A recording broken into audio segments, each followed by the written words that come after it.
जय हिंद दोस्तों। मैं सुभाष कुमार आप सभी को अपने YouTube channel Champaran classes 2M पर हार्दिक स्वागत करता हूं। और आज प्रतिदिन के भांति जीके जीएस की एक महत्वपूर्ण सीरीज लेकर मैं आपके सामने उपस्थित हूं, जो प्रमुख exam railway, SSC, bank, state, CTET, SSC GD, BPSC इत्यादि में पूछे जाते हैं। उस प्रश्नों का एक संग्रह है। आप इसे भली भांति परिचित होंगे। तो आइए हम प्रश्न को देखते हैं कि प्रश्न कैसे और किस तरह से पूछे जाते हैं। तो पहला प्रश्न है, संसद का अस्थायी सदन है। तो जो राज्यसभा होता है यह संसद का क्या होता है? अस्थायी सदन होता है। तो संसद का अस्थायी सदन कौन होता है? राज्यसभा। तो संसद में सदन कितने होते हैं ये प्रश्न आता है। तो संसद में जो सदन होते हैं वह दो होते हैं। कितने होते हैं? दो होते हैं। एक का नाम है अस्थायी सदन और दूसरे का नाम है अस्थायी सदन। तो अस्थायी सदन में आ जाएगा राज्यसभा और अस्थायी सदन में आ जाएगा लोकसभा। अगला प्रश्न है, संसद का लोकप्रिय सदन कौन सा है? तो इसका सही आंसर हो जाएगा लोकसभा। लोकसभा संसद के लोकप्रिय सदन है। क्या है? लोकप्रिय सदन है। और इसके कार्यकाल जो होते हैं वो 5 वर्ष होते हैं। लोकसभा के कार्यकाल कितने वर्ष होते हैं? तो 5 वर्ष के होते हैं। और लोकसभा के मेंबर के भी जो कार्यकाल होते हैं वो भी 5 साल के होते हैं। अगला है, भारतीय संसद के कितने सदन हैं? तो इसका सही आंसर हो जाएगा 2। कितने होगा? 2। एक का नाम है उच्च सदन और दूसरे का नाम है निम्न सदन। उच्च सदन को राज्यसभा कहा जाता है और निम्न सदन को लोकसभा कहा जाता है। अगला प्रश्न है, संसद को भंग करने के लिए कौन सक्षम है? तो संसद को जो भंग कर सकता है उनका नाम है या वो व्यक्ति है राष्ट्रपति। भारत के जो प्रेसिडेंट होते हैं संसद को भंग कर सकते हैं। इनका जो कार्यकाल होता है वो भी 5 वर्ष का होता है। और 35 वर्ष के मिनिमम उम्र पे कोई भी व्यक्ति राष्ट्रपति का चुनाव लड़ सकता है या राष्ट्रपति बन सकता है। अगला प्रश्न है, संयुक्त अधिवेशन की अध्यक्षता कौन करता है? तो जो संयुक्त अधिवेशन बुलाई जाती है इसकी अध्यक्षता करते हैं भारत के संसद जो होता है, संसद के जो लोकसभा होता है, लोकसभा के जो अध्यक्ष होते हैं उनका जो लोकसभा अध्यक्ष वही क्या कर सकते हैं? संयुक्त अधिवेशन की अध्यक्षता कर सकते हैं। चलिए अगला प्रश्न को हम लोग देखते हैं। संसद के संयुक्त अधिवेशन या बैठक को कौन संबोधित करता है? इसका आंसर हो जाएगा राष्ट्रपति। क्या होगा? राष्ट्रपति साहब जो होते हैं यह संयुक्त बैठक को संबोधित करते हैं।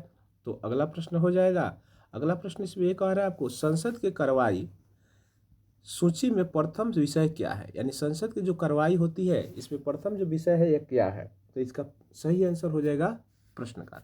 जो संसद की कार्रवाई होती है इसका प्रथम विषय है क्या है? प्रश्नकाल है। क्या है? प्रश्नकाल है।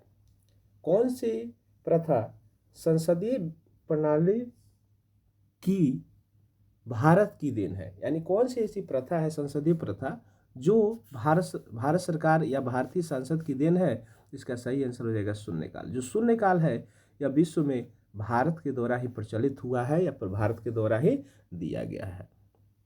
अगला प्रश्न है, संसद के किस सदन को प्रतिनिधित्व सभा कहा जाता है? तो इसका सही आंसर हो जाएगा लोकसभा।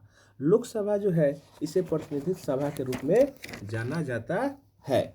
और लोकसभा 81 यानी अनुच्छेद 81 में वर्णित है या 81 में लोकसभा का वर्णन किया गया है। अगला आपको पूछेगा कि लोकसभा को या किस सभा को निम्न सभा कहते हैं? तो इसका भी आंसर हो जाएगा लोकसभा को। और संसद के लोकप्रिय सदन भी लोकसभा है और प्रतिनिधि सभा भी लोकसभा को ही कहा जाता है। और यदि प्रथम सभा की भी बात आती है तो लोकसभा को ही कहा जाता है। अगला प्रश्न है, सांसद का निम्न सदन या उच्च सदन है, यानी किसे निम्न सदन कहते हैं? देखिए क्वेश्चन यहाँ भी आ गया। निम्न सदन तो लोकसभा को, उच्च सदन तो राज्यसभा को।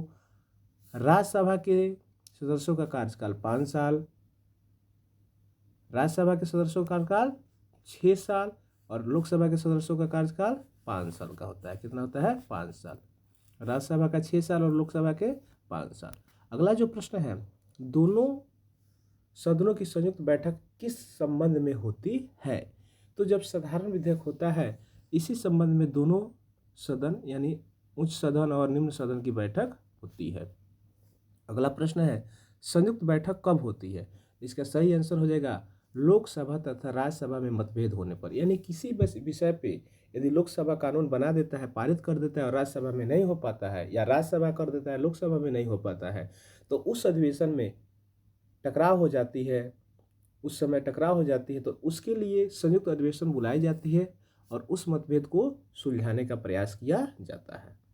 अगला प्रश्न है, भारत की संघीय व्यवस्थापिका को किस नाम से जाना जाता है? तो संसद।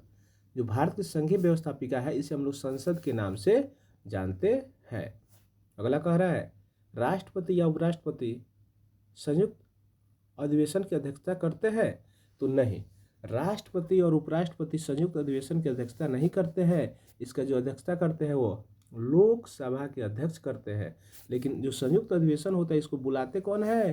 तो राष्ट्रपति बुलाते हैं, और जो लोकसभा के अध्यक्ष होते हैं वही क्या करते हैं? इसकी अध्यक्षता करते हैं।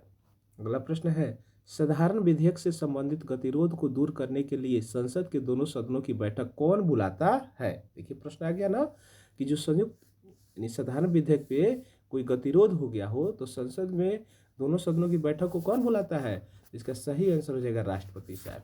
यानी राष्ट्रपति साहब ही संयुक्त अधिवेशन को क्या कर सकते हैं? बुला सकते हैं। अगला प्रश्न है, संसद के किसी सदस्य की सदस्यता तब तक समाप्त समझी जाती है यदि वो बिना सदन को सूचित किए अनुपस्थित रहता है। यानी कोई भी व्यक्ति बिना सदन को सूचित किए हुए 60 दिन अनुपस्थित रहता है, यानी 2 मंथ, तो उसे सदस्यता समाप्त समझी जाएगी। लेकिन वह यदि सूचित कर देता है तो इस स्थिति में उसकी सदस्यता समाप्त नहीं समझी जाएगी। अगला प्रश्न है, भारतीय संविधान के किस अनुच्छेद में यह कहा गया कि संघ के लिए संसद होगी जो राष्ट्रपति और 2 सदनों से मिलकर बनेगी? तो ये 79 में कहा गया। 79 में यह कहा गया कि जो भारतीय संसद होगा इसमें प्रमुख 3 अंग होंगे। एक का नाम है राष्ट्रपति, दूसरे का नाम हो जाएगा लोकसभा, तीसरे का नाम हो जाएगा राज्यसभा। यानी 2 सदन, उच्च सदन, निम्न सदन तथा राष्ट्रपति के मिलने से ही भारतीय संसद का निर्माण होता है। तो संसद पूछेगा भारतीय संसद की चर्चा किस अनुच्छेद में है? तो 79। और जो राज्यसभा इसकी चर्चा किस में है? तो 80 में है। किस में है? 80 में है। और जो लोकसभा है उसकी चर्चा कितना है? 81 में। तो संसद तीनों लाइन से हो गया, संसद की चर्चा 79 और उसके बाद से राज्यसभा का 80 और लोकसभा का 81। तो आज का वीडियो यही समाप्त होता है। यदि आपको वीडियो पसंद आया हो तो इसे लाइक करें, चैनल को सब्सक्राइब करें तथा अपने मित्रों के पास अधिक से अधिक मात्रा में इसे शेयर करें। जय हिंद, जय भारत।